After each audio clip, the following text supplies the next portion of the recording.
Anyare sa debut game ni RJ Abarientos at Isaac Go, sayang nilaro ni Stephen Holt. Nadaig ng rookie ng rain or shine na si Felix Lemeti, takeover mode sa crunch time. So heto na ang pinaka-inaabangang unang laro ng Barangay Ginebra ngayong Governor's Cup kontra sa rain or shine nila Snow Painters na gaganapin sa Candon City, Ilocos Sur. Well, after 16 months, finally maglalaro na muli si Justin Brownlee sa Ginebra. Kasabayan niya itong mga bago na sila RJ Abarientos, Isaac Go, Stephen Holt, Ben Adamos at Paul Garcia. Heto ang starters ng Ginebra: Brownlee, Thompson, Go, Japet at Stephen Holt. First basket mula sa rain or shine nila Snow Painters, Gian Mamuyak, wing 3-pointer. Pero agad din namang sinagot yan ng Ginebra sa kanilang 8-0 run, including itong back-to-back 3-point shot ni Justin Brownlee at Scary Thompson. Will game of run ng laban, Andre Karakut kumana rin ng back-to-back 3-pointer. Japet Aguilar naman na libre sa kanyang two-handed slam dunk. Will nasundan pa yan ng another alley-oop dunk, Maverick Anisi to Japet Aguilar. Down the stretch na nang ipinasok si RJ Abarientos, sala pa ang kanyang unang attempt kung saan natapos ang unang quarter sa low-scoring ball game 19-16, Ross up by 3. Second quarter, Kalen Chongson binuksan ang opensa ng Ross sa kanyang short stab kontra kay JB. Kaso heto na naman ang Ginebra at sumagot ng back-to-back 3-pointer mula kay Anisi at Justin Brownlee. Grabe, sablay ng both teams this quarter. Napagod na lang tuloy si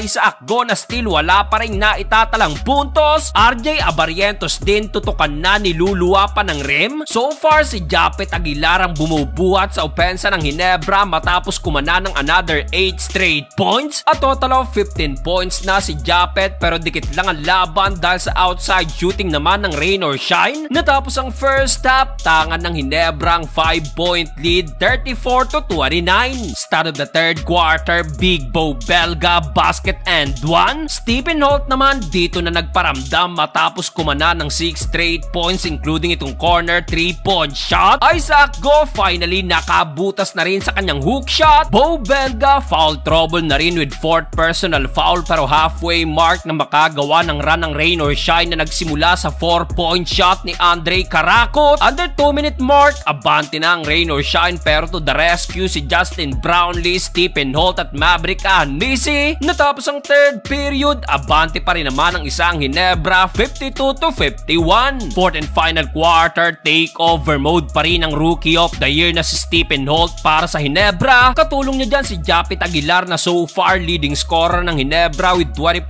points. Dito nakuha na rin finally ni RJ Abarientos ang kanyang unang basket, pero yung rookie na si Felix Lemeti, takeover mode na rin sa rain or shine, inaatake ang depensa ng Gin Kings. Under 3-minute mark, dahil sa kanyang 4-point free throw shot, dito na lumamang ang rain or shine. Well, after niya, nagtuloy-tuloy pa ang run ng Ross hanggang sa pumalo ang kanilang lamang sa 9 na puntos. Felix Lemeti again, wing 3-pointer. Ito yung sinasabi nating magiging steal sa rookie draft. Sa uli, panalo ang rain or shine sa tulong ng kanilang rookie na si Felix Lemeti na nag-takeover sa crunch time.